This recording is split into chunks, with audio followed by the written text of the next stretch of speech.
Bonjour à tous, dans cette vidéo nous allons parler du Silence S01 que vous connaissez sûrement déjà. Bon, ce scooter, tout le monde le sait qu'il est incroyable, il n'y aura pas beaucoup de surprises à ce niveau-là. En revanche, je vais vous dévoiler un aspect négatif peu connu sur ce scooter que vous devez absolument connaître. Je vous dévoilerai ce mystérieux défaut à la fin de cette vidéo.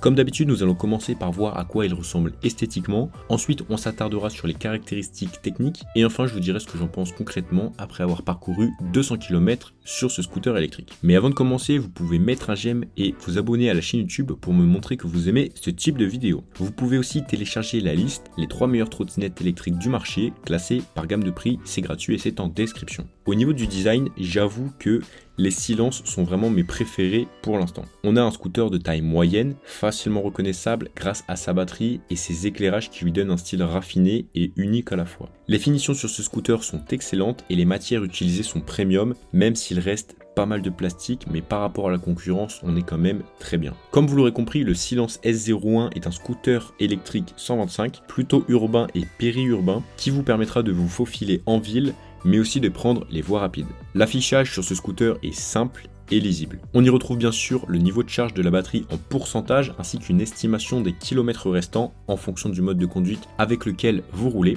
On retrouve aussi la vitesse instantanée, les kilomètres parcourus, le mode de conduite sélectionné, etc. Au niveau des couleurs disponibles, on a du noir, du blanc et du vert. Maintenant, rentrons dans le vif du sujet et parlons un petit peu de ce qui vaut au niveau des performances. Alors, au niveau de la puissance, on a un très beau moteur de 7000 watts qui permet de monter à une vitesse maximale de 100 km/h en mode 3. Le 0 à 50 km/h est abattu en 3,8 secondes sur ce scooter, ce qui est vraiment excellent. Sur ce scooter, vous avez 3 modes de conduite. Avec le mode 1, vous pouvez aller jusqu'à 50 km/h. Avec le mode 2, on grimpe à 70 km/h. Et enfin, avec le mode 3, on peut monter jusqu'à 104, 105 km/h, compteur, je précise. Pour être honnête, c'est avec le mode 3 que j'ai vraiment le plus roulé.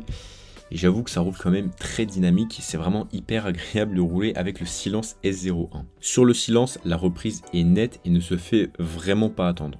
Ce scooter a vraiment pas mal de gouache et il est hyper agréable à conduire. Faut vraiment l'essayer pour comprendre.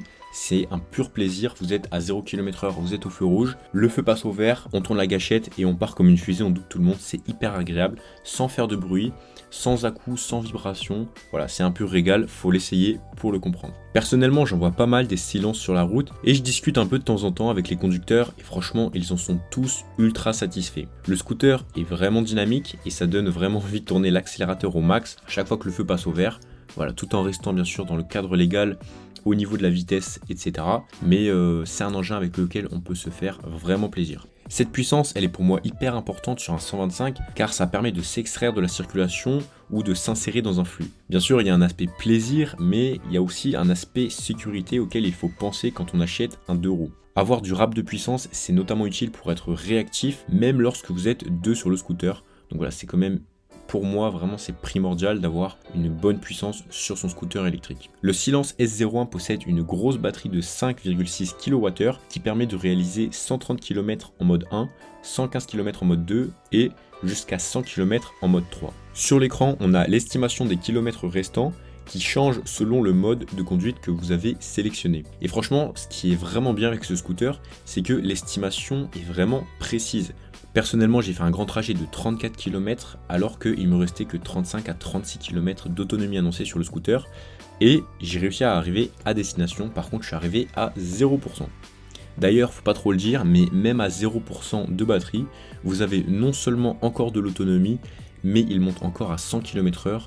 Donc vous avez encore 5, 6, peut-être 10 km de rab, mais bon, faites attention vraiment à pas tomber en panne sèche, ça peut être quand même très gênant. Cette batterie est non seulement amovible mais aussi sur roulette, donc ça lui donne vraiment un avantage énorme face à la concurrence. Par contre, le pack batterie pèse quand même 40 kg, donc si vous voulez la charger chez vous mais que vous n'avez pas d'ascenseur, et bah je vous souhaite bonne chance parce que je l'ai fait aussi, je suis allé chez un ami et j'ai dû charger la batterie, mais malheureusement il n'avait pas d'ascenseur, j'ai dû monter à peu près un étage en portant la batterie. Voilà, ça se fait, mais ça se fait pas tous les jours, honnêtement. Ou alors faut vraiment être motivé. Ce qui est super bien avec cette batterie, c'est que la recharge est totalement silencieuse. Donc si vous voulez la charger au bureau par exemple, voilà, même s'il y a du monde dans le bureau, etc., ça fera littéralement aucun bruit, donc c'est vraiment l'idéal. Comme vous l'aurez compris, ce scooter se destine plutôt aux banlieusards qui travaillent à Paris par exemple, ou qui ont entre 10 et 40 km de distance entre leur domicile et leur lieu de travail, voire plus si vous avez la possibilité de recharger sur votre lieu de travail. Avec un prix de l'électricité de 20 centimes le kWh, on est à 1,12 € le plein, donc 1,12 € les 100 km avec le silence. Voilà, c'est quand même assez incroyable, je pense que c'est un des arguments les plus intéressants pour vite passer à l'électrique. Comme vous pouvez l'imaginer, plus vous roulez, plus vous allez économiser de l'argent avec cette machine jusqu'à amortir le prix du scooter sur le long terme.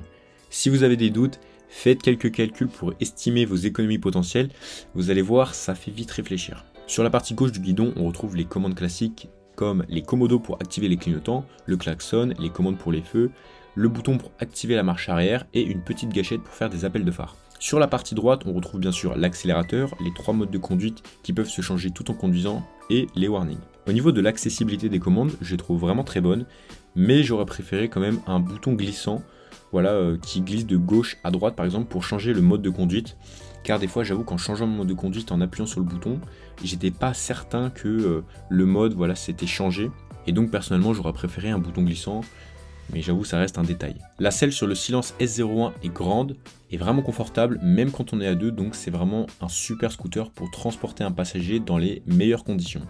La position de conduite est nickel, on a le dos droit, la possibilité d'étendre un petit peu les jambes, même si on ne peut pas voilà, allonger totalement les jambes comme sur d'autres scooters, mais moi personnellement, ça me gêne pas. On a du frein moteur lorsqu'on lâche l'accélérateur qui est plus ou moins fort selon le mode de conduite. Et enfin, un des points les plus importants sur le Silence, on a un coffre énorme pour ranger 2 casques intégraux. Ça c'est vraiment incroyable, franchement c'est vraiment magnifique. C'est mon coffre préféré, c'est l'un de mes scooters électriques préférés. C'est vraiment incroyable, on peut ranger 2 casques intégraux, le fermer sans aucun problème. Qui plus est, vous avez en plus de ça une batterie amovible. Donc en fait vous avez vraiment tous les avantages, vous avez à la fois un gros coffre, je pense que c'est le plus gros coffre de tous les scooters électriques, et en plus de ça, vous avez quand même une batterie amovible, parce qu'en général le problème c'est qu'on n'a pas de place dans les coffres, parce que les batteries sont dans les coffres. Et là vous avez ces deux caractéristiques au sein du même scooter, donc voilà c'est vraiment magnifique, c'est vraiment un sans faute, c'est magnifique, voilà, un scooter avec un gros coffre et une batterie amovible, voilà c'est le seul qui le propose. Et bien sûr, sur ce scooter on a le Neyman, une béquille latérale et une béquille centrale. En conclusion, qu'est-ce que j'en pense du Silence S01 et surtout, quel est son vilain défaut? Aujourd'hui, le Silence, c'est vraiment mon petit coup de cœur avec le Pinkfly.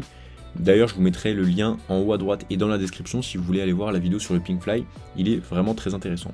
Pour moi, le Pinkfly est plus adapté pour les longs trajets, notamment sur voie rapide, et le Silence est plus fait pour la ville, le périphérique et voilà, les départementales en général. Le Pink charge rapidement, mais il n'a pas de batterie amovible alors que le Silence possède une batterie amovible et sur roulette. Le Silence reste une référence dans le monde des scooters électriques et on comprend très vite pourquoi quand on est aux commandes de cette machine. Évidemment c'est un certain budget, mais il faut voir cet achat plus comme un investissement sur le long terme plutôt qu'une dépense. Avec des performances au top tant au niveau de l'accélération, de l'autonomie et du freinage, avec un confort excellent au niveau des suspensions, de l'espace dans le coffre, le confort pour le passager, la stabilité du véhicule, sans oublier le design, l'accessibilité des commandes, la facilité d'utilisation du véhicule et l'expérience utilisateur qui est juste dingue, on comprend très vite pourquoi le Silence est une référence. Maintenant on va parler des points négatifs. Déjà, on n'a pas d'ABS sur ce scooter, donc comme sur tous les scooters électriques, c'est vraiment dommage. Ensuite, on a le bruit des clignotants qui est un peu strident et un peu gênant je trouve. Et pour finir, je vous ai dit au début de la vidéo que je vous dévoilerai son pire défaut qui est la durée de la recharge. Sur le site, on a une durée annoncée de 6 heures de charge, mais j'ai vraiment eu l'impression que c'était 6 très longues heures. Pour un scooter électrique haut de gamme, voilà, je trouve ça quand même un peu décevant. Après, si vous voulez faire maximum 100 km par jour, c'est pas grave, parce que vous pouvez charger la nuit, vous aurez largement de temps. Mais pour ceux qui sont comme moi et qui veulent pouvoir faire 80 km le matin et 80 km le midi, ça sera pas possible. Dans ce cas-là, il faudra partir dans l'après-midi, le temps que la batterie se recharge complètement. Ok, c'est un cas particulier, vous allez me dire, mais comme c'est techniquement possible, je trouve ça un peu dommage que ça soit pas présent sur ce modèle, même si je soupçonne que ça soit dû à l'architecture particulière de la batterie. Pour conclure, le Silence S01 est un scooter électrique haut de gamme très performant, polyvalent et confortable à la fois qui vous permettra de réaliser tout type de trajet. C'est bien sûr un certain prix, mais ça reste une machine exceptionnelle qui vous rendra accro. Et deuxièmement, c'est un investissement qui sera amorti au fur et à mesure que vous l'utilisez. Pensez à liker cette vidéo et à vous abonner avant de partir. Et si le Silence S01 vous intéresse, vous trouverez le lien dans la description description pour le commander. Merci à l'équipe Goderoux qui m'a permis de réaliser ce test et si vous voulez leur rendre visite, ils sont à Paris au 43 rue Turbigo. Sinon, si vous comptez acheter prochainement une trottinette électrique, pensez à télécharger la liste, il y en a pour tous les budgets et vous y trouverez les 3 meilleures trottinettes électriques du marché classées par gamme de prix. C'est bien sûr gratuit et vous trouverez le lien dans la description. Voilà, j'espère que cette vidéo vous a plu. Si c'est toujours pas fait, pensez à mettre un petit like et nous on se dit à tout de suite dans la prochaine vidéo qui va s'afficher à l'écran et pour les autres, à la semaine prochaine.